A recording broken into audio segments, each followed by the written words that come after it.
నమస్కారం. A1 TV Telugu first news వార్తలకు స్వాగతం. ముందుగా వార్తల్లోని ముఖ్యాంశాలు. ఢిల్లీ డెహ్రాడూన్ ఎక్స్ప్రెస్ వే ప్రారంభించిన మోదీ 212 కిలోమీటర్ల మార్గం ద్వారా ప్రయాణ సమయం తగ్గింపు, 11,868 కోట్లతో నిర్మాణం పూర్తి, ప్రాంతీయ అభివృద్ధికి కీలకంగా మారుతుందని అంచనా. రాష్ట్రంలో పెట్టుబడులు రాకపోవడంపై బుగ్గన విమర్శలు. అవినీతి కారణంగా పెట్టుబడులు వెనుకను వేస్తున్నాయనే ఆరోపణ. పారదర్శక విధానాలు లేకపోతే అభివృద్ధి సాధ్యం కాదని హెచ్చరిక. ప్రభుత్వం నమ్మకం కల్పించాలని బుగ్గన డిమాండ్.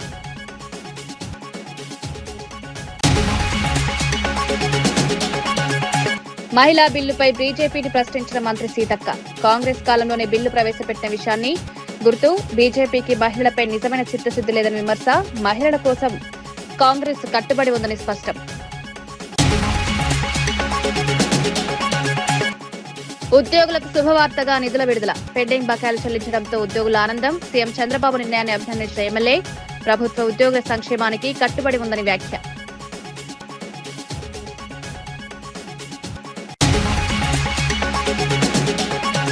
డీలిమిటేషన్ పై సీఎం వ్యాఖ్యలకు కిషన్ రెడ్డి కౌంటర్. అన్ని రాష్ట్రాలకు సమాన న్యాయం, రాజకీయ ప్రయోజనాల కోసం విమర్శలు చేయొద్దని సూచన.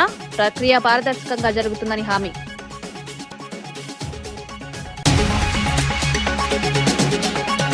డిప్యూటీ సీఎం భట్టి విక్రమార్క కాంగ్రెస్ ప్రభుత్వ తీరును సమర్థించారు.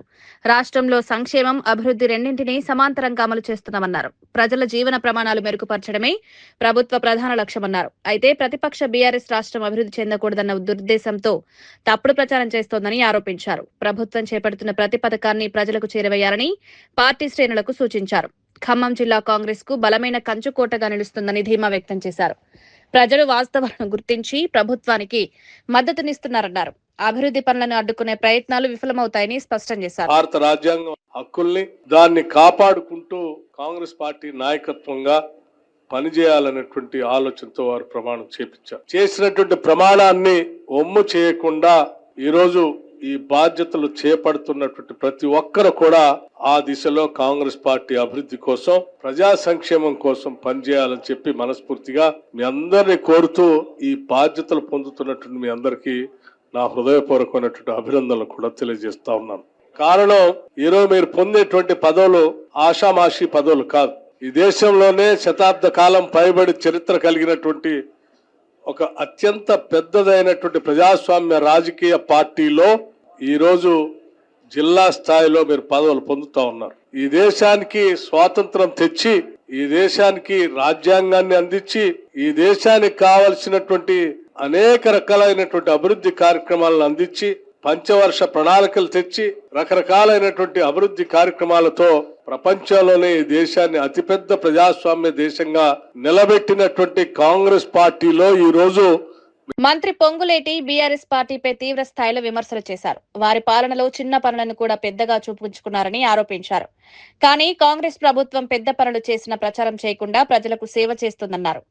మరోసారి అధికారంలోకి రామెల్లమని తెలిసి బీఆర్ఎస్ నేతలు ఆందోళనతో వ్యవహరిస్తున్నారని వ్యాఖ్యానించారు.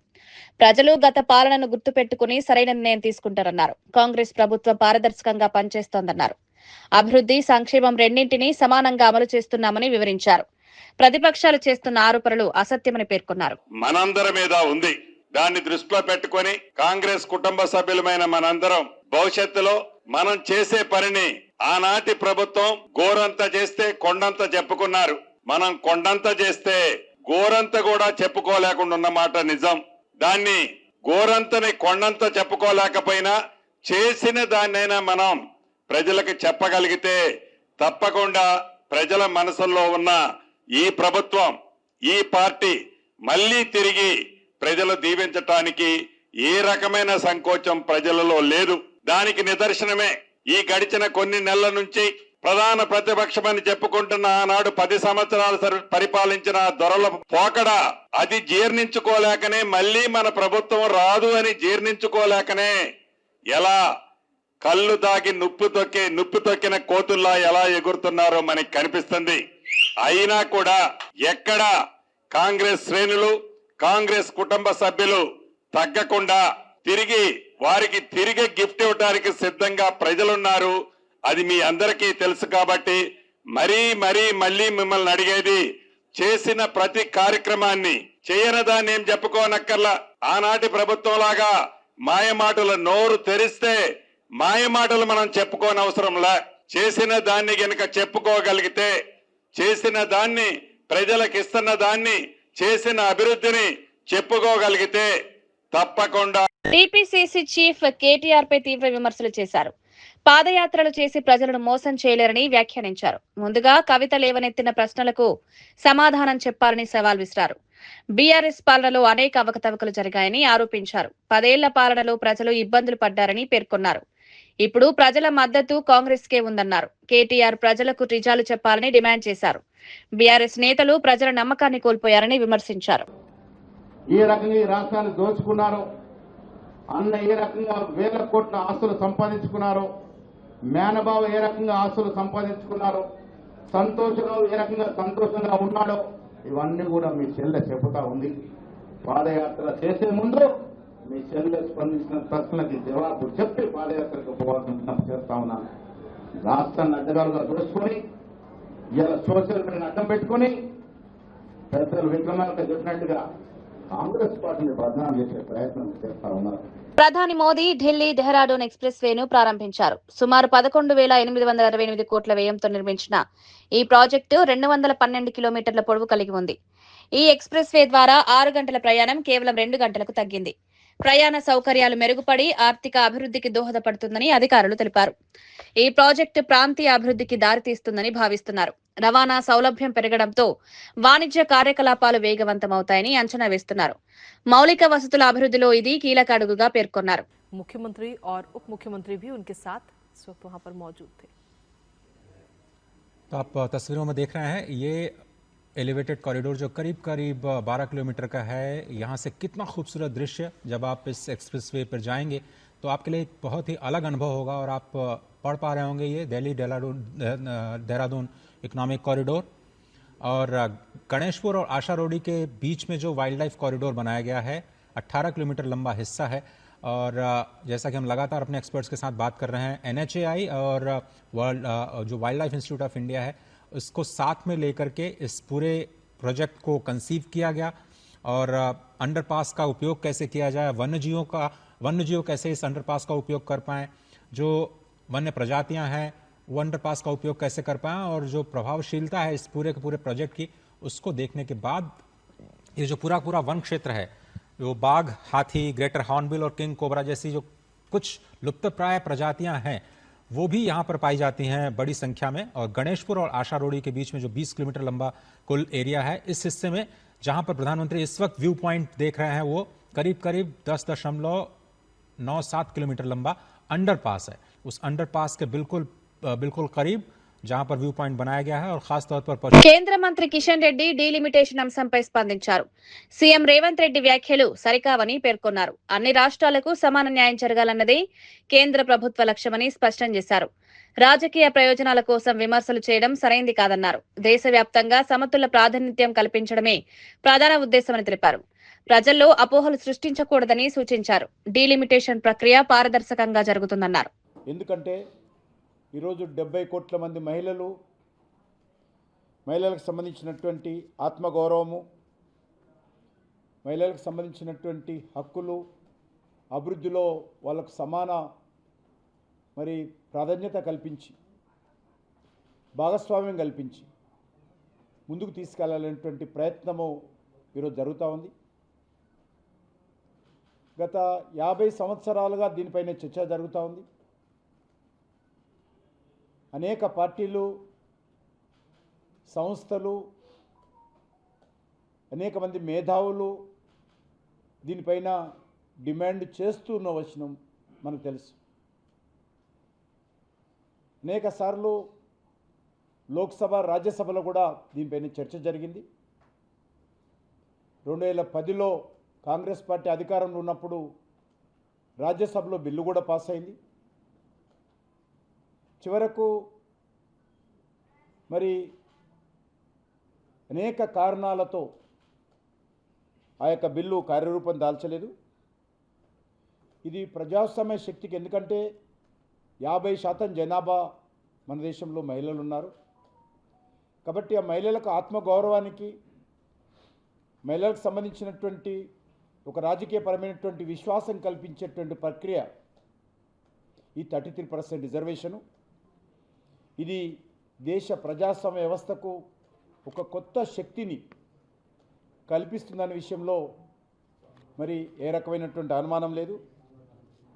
ఇది కేవలం ఒక చట్టం కాదు, మహిళా సాధికారతకు వేస్తున్నటువంటి ముందడుగని ఈ సందర్భంగా మనవి చేస్తా ఉన్నాను. బీహార్ రాజకీయాల్లో కీలక పరిణామం చోటు చేసుకుంది. శాసనసభాపక్ష సమావేశం అనంతరం సామ్రాట్ చౌదరిని ముఖ్యమంత్రిగా ఎన్నుకున్నారు. బీసీ వర్గానికి చెందిన నాయకుడిగా ఆయన ఎంపిక ప్రాధాన్యత సంతరించుకుంది. రేపు ముఖ్యమంత్రిగా ప్రమాణ స్వీకారం చేయనున్నట్లు అధికారికంగా ప్రకటించారు. ఈ నిర్ణయం రాష్ట్ర రాజకీయ సమీకరణాలను ప్రభావితం చేసే అవకాశం ఉంది. పార్టీ లోపలి చర్చల అనంతరం ఈ నిర్ణయం తీసుకున్నట్లు సమాచారం. కొత్త ప్రభుత్వంపై ప్రజల్లో ఆసక్తి నెలకొంది. సామ్రాట్ చౌదరి నాయకత్వంలో పాలన ఎలా ఉంటుందో చూడాలి.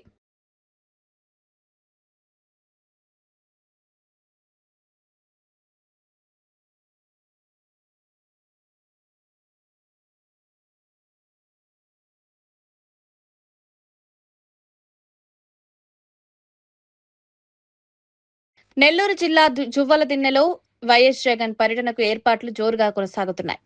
వైసీపీ నేతలు ప్రాంతాన్ని పరిశీలించి ఏర్పాట్లను సమీక్షించారు.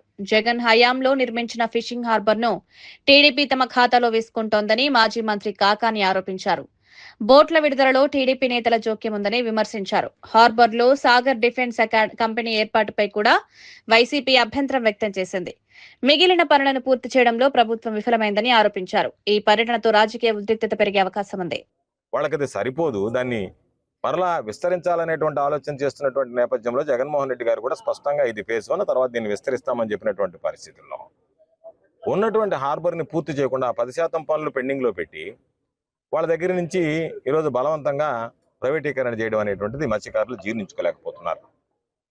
దాని మీద అనేక రకాలైనటువంటి ఈ మధ్య లోకేష్ గారు రావడం, దానికి సంబంధించి ఆయన శంకుస్థాపన చేయడం, శంకుస్థాపన చేసిన రోజే మత్స్యకారులు ప్రాణాలకు తెగించి తీసుకొచ్చి పార్క్ చేసినటువంటి కరైకల్ బోట్లు 4 బోట్లు ఉంటే వాటిని పంపించేయమని ఆదేశాలు ఇచ్చడం, పంపించడం జరిగింది. ఈరోజు తెలుగుదేశం పార్టీకి సంబంధించినటువంటి నాయకుల జోక్యంతోనే బోట్లు తరలి వెళ్ళాయి. కాబట్టి ప్రభుత్వం ఈరోజు మొక్కుబడిగా మత్స్యకారులు ఇటు ప్రైవేటీకరణ గురించి కానీ బోట్ల తరలింపు విషయంలో కానీ ఆగ్రహం వ్యక్తం చేస్తున్నారు. కాబట్టి అనేక రకాలైనటువంటి ప్రయత్నాలు చేయడం. ఇన్ని రోజులు ఈ ప్రభుత్వానికి మత్స్యకారులు గుర్తురాలే, మంత్రులకు మత్స్యకారులు గుర్తురాలే, అధికారులకు మత్స్యకారులు గుర్తురాలే, కలెక్టర్ గారికి, ఎస్పీ గారికి మత్స్యకారులు గుర్తురాలే. ఈ రోజు ఏదైతే సమస్య వచ్చిందో, వైఎస్ఆర్ కాంగ్రెస్ పార్టీ అండగా నిలిచిందో, జగన్మోహన్ రెడ్డి గారికి ఇక్కడికి వచ్చి వాళ్ళని అండదండలు అందిస్తానని చెప్పాడో ఆ రోజు నుంచే ఈ కార్యక్రమం ప్రారంభమైంది. మంత్రి వెంకటరెడ్డి మహిళా రిజర్వేషన్ బిల్లుకు కాంగ్రెస్ పూర్తి మద్దతు ప్రకటించారు. అయితే ఈ బిల్ పేరుతో డీలిమిటేషన్ తీసుకురావాలని బీజేపీ ప్రయత్నిస్తోందని ఆరోపించారు. డీలిమిటేషన్ వల్ల ఉత్తరాది ఆధిపత్యం పెరిగే ప్రమాదం ఉందన్నారు. దక్షిణాది రాష్ట్రాలకు అన్యాయం జరిగితే పోరాటం చేస్తామని హెచ్చరించారు. ఎన్నికల కోడ్ అమల్లో ఉన్నప్పుడు పార్లమెంట్లో చట్టాలు చేయడం సరైంది కాదని పేర్కొన్నారు. మహిళలకు న్యాయం చేయాలని, రాజకీయ ప్రయోజనాల కోసం బిల్లులను వాడకూడదని సూచించారు. సోనియా గాంధీ, ఇందిరాగాంధీ, మీరా కుమార్ రాష్ట్రపతులుగా ఎంతోమంది మహిళలు చేసిన కాంగ్రెస్ పార్టీ ఈరోజు మా కోరిక నెరవేరింది. ఒకటే నష్టమైందంటే ఆయన 50% సీట్లు పెంచాలి, దానికి దక్షిణ భారతానికి పూర్తి అన్యాయం జరిగి వాళ్ళు మా ఓట్లు అవసరం లేకుండా అక్కడ నార్త్ ఇండియా 600 సీట్లల్లో వాళ్ళకి కావాల్సిన 450 అయితే గవర్నమెంట్ ఎప్పుడు మేమే అధికారంలో ఉండొచ్చని పార్లమెంట్ ఎన్నికల కోడ్ ఉన్నది. ఇప్పుడు బీహార్లో పోలింగ్ ఉన్నది, తమిళనాడులో పోలింగ్ ఉన్నది. అసలు పార్లమెంట్లో కొత్త చట్టాలు తీసుకురాకూడదు. అయినా మహిళా బిల్లు ఉంది కాబట్టి దానికి కాంగ్రెస్ పార్టీ సపోర్ట్ అని చెప్పి దొంగచాటుగా ఆ బిల్లు తీసుకొచ్చింది. దాంతో దక్షిణ భారతదేశానికి అన్యాయం జరుగుతుంది. నిన్న మొత్తం కూడా ముఖ్యమంత్రి మంత్రులను కూర్చొని మాట్లాడుకున్నాం. మళ్ళీ రేపు పోయిన తర్వాత మళ్ళీ మాట్లాడుకొని తప్పకుండా దక్షిణ భారతదేశమే దేశానికి సగం కాంట్రిబ్యూషన్ 5 జీడిపి మనం కాంట్రిబ్యూట్ చేస్తున్నాం. కర్ణాటక అలాంటి మన రాష్ట్ర సౌత్ ఇండియాకు అన్యాయం జరిగితే తప్పకుండా పోరాటం చేస్తాం. మంత్రి అచ్చెన్నాయుడు అంబేద్కర్ జయంతి సందర్భంగా నివాళులర్పించారు. అంబేద్కర్ ఒక వ్యక్తి మాత్రమే కాదు, మహాశక్తి అని పేర్కొన్నారు. దేశంలోని ప్రతి పౌరుడికి సమాన హక్కులు కలిగించే రాజ్యాంగాన్ని అందించిన మహనీయుడని కొనియాడారు. కులం, మతం తేడా లేకుండా అందరికీ న్యాయం జరిగేలా వ్యవస్థను రూపొందించారన్నారు. శ్రీకాకుళం జిల్లాలో ఆయన విగ్రహానికి పూలమాలలు వేసి నివాళులర్పించారు. అంబేద్కర్ ఆశయ సాధన కోసం కృషి చేస్తామని హామీ ఇచ్చారు. సమాజంలో సమానత్వం నెలకొల్పడమే లక్ష్యమన్నారు. ఎన్డీఏ ప్రభుత్వం అన్ని విధాలా సహకరిస్తుంది. ఈ రోజు ప్రతి దళిత కుటుంబంలో ఒక వ్యక్తి ఒక ఎంటర్ప్రెన్యూర్ గా ఉండాలి, ఒక పారిశ్రామికవేత్తగా తయారవ్వాలి. అందుకే అన్ని రంగాల్లో మీకు ఎక్కడైనా సరే ఒక పారిశ్రామిక వాడుంటే అక్కడ దళితులకి రిజర్వేషన్స్ ఇచ్చి స్థలాలు ఇస్తున్నాం. వారికి ఒక ఇండస్ట్రీ పెట్టుకుంటే వాళ్ళకి పారితోషికాలు ఇస్తున్నాం. ఎన్నో సంవత్సరాల నుంచి బాకీలు ఉన్నటువంటి డబ్బులు కూడా ఇచ్చి వారికి అన్ని విధాల ప్రోత్సహిస్తున్నాం. దాన్ని కూడా ప్రతి ఒక్కరూ ఉపయోగించుకోవాలి. ఈరోజు మీరు పారిశ్రామికవేత్తలు తయారవ్వడమే కాదు, మీరు ఒక 10 మందికి ఉద్యోగాలు ఇచ్చే స్థాయికి ఎదగాలి. దానికి మనసా వాచ కర్మన ఈ ప్రభుత్వం చిత్తశుద్ధితో పనిచేస్తుందని చెప్పి తెలియజేస్తున్నాను. ఈరోజు విద్యార్థులకి రెసిడెన్షియల్ స్కూల్స్ ఉన్నాయి, కానీ హాస్టల్స్ ఉన్నాయి. ఎక్కడికి వెళ్ళినా సరే కనీసమైనటువంటి సదుపాయాలు లేవు.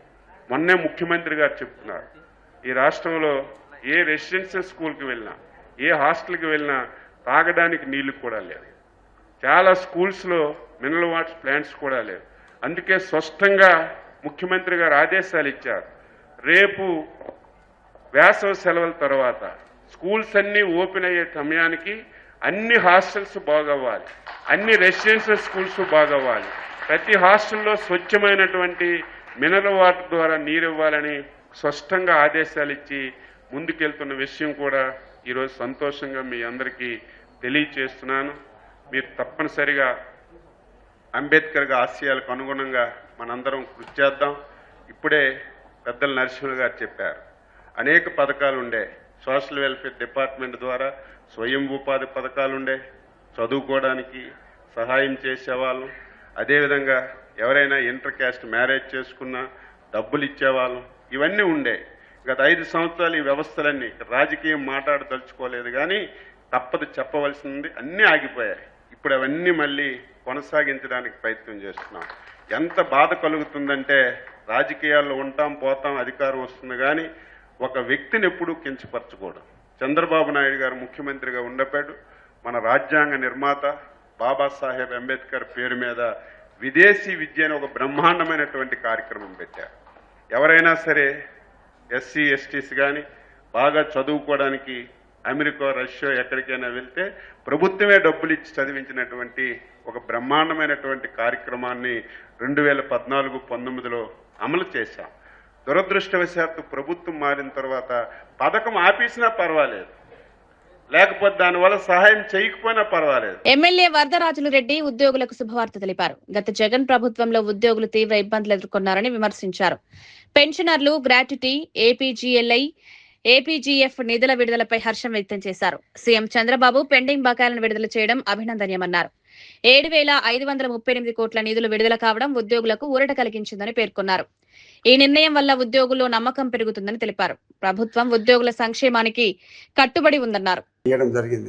వాళ్ళకు gratuity, APGL, GIL, APGF, surrender leave, పోలీసులకు సరెండర్ లీవ్, ఇవన్నీ కూడా ఇవ్వడం జరిగింది. కాబట్టి ప్రభుత్వము ఎప్పుడు కూడా చంద్రబాబు నాయుడు గారు అనే ముఖ్యమంత్రి గారు ప్రభుత్వ ఉద్యోగస్తులు బాగా కష్టపడి రాష్ట్రాభివృద్ధిని ముందుకు తీసుకుపోయే పరిస్థితిలో నిరంతరము వారి సేవలు అందిస్తున్నారు. కాబట్టి అన్ని రకాల ప్రభుత్వ ఉద్యోగులకు ప్రథమ ప్రాధాన్యం ఇవ్వడం అనేది జరుగుతుంది. మొట్టమొదటి నుంచి కూడా ఆయన 1994-95లో ముఖ్యమంత్రి అయినప్పటి నుంచి కూడా ప్రత్యేకమైన శ్రద్ధ తీసుకొని ఉద్యోగస్తులందరి మీద వారు చేసే పనికి తగిన ఫలితాన్ని ఇవ్వాలనే ఆలోచనతో ఎప్పుడు కూడా ఆయన ముఖ్యమంత్రిగా దాదాపు సుమారుగా 15-18 సంవత్సరాల నుంచి ఆయన అటువంటి ఆలోచన ధోరణితోనే ఉద్యోగుల యొక్క విషయంలో ఉంటున్నాడు.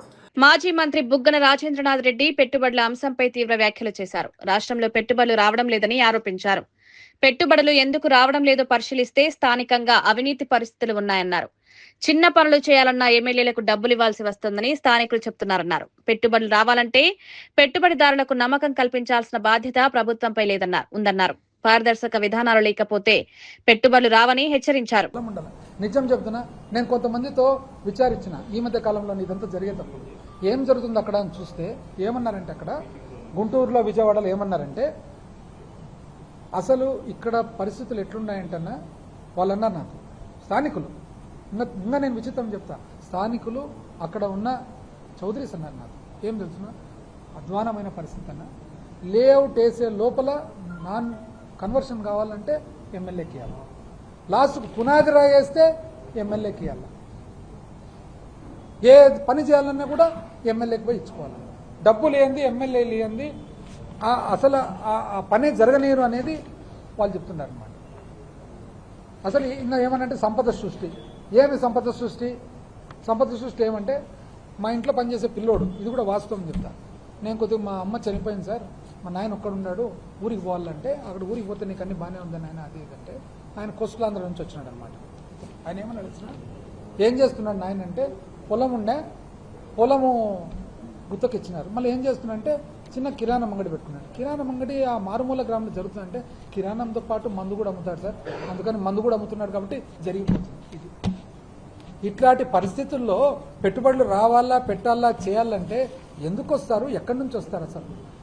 ఇంకోటి, ఇన్వెస్ట్మెంట్ రావాలంటే ధైర్యం ఇవ్వండి.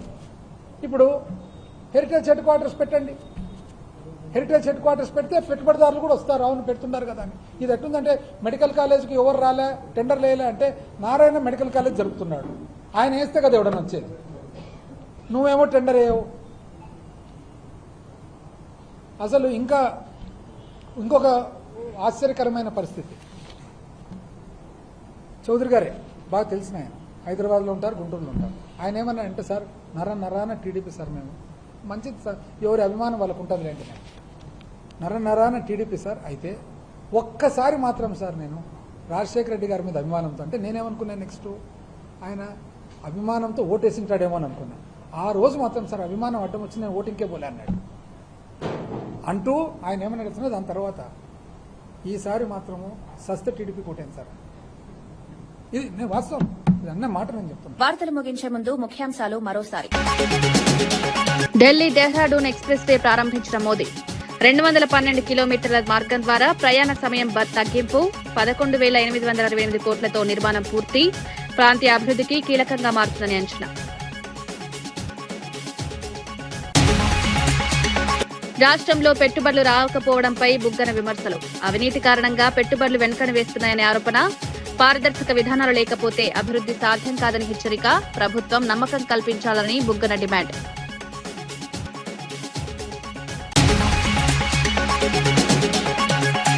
మహిళా బిల్లుపై బీజేపీని ప్రశ్నించిన మంత్రి సీతక్క.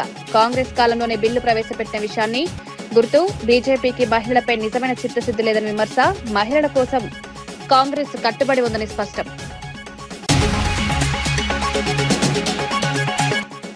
ఉద్యోగులకు శుభవార్తగా నిధుల విడుదల. పెండింగ్ బకాయిలు చెల్లించడంతో ఉద్యోగుల ఆనందం. సీఎం చంద్రబాబు నిర్ణయాన్ని అభినందించిన ఎమ్మెల్యే. ప్రభుత్వ ఉద్యోగుల సంక్షేమానికి కట్టుబడి ఉందని వ్యాఖ్య.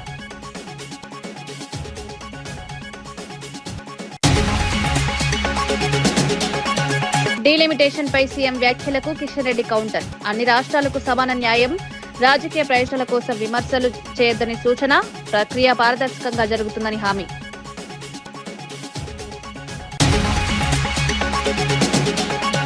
ఇవి ఈనాటి వార్తా విశేషాలు. మరో బులెటిన్లో మళ్ళీ కలుద్దాం. నమస్కారం.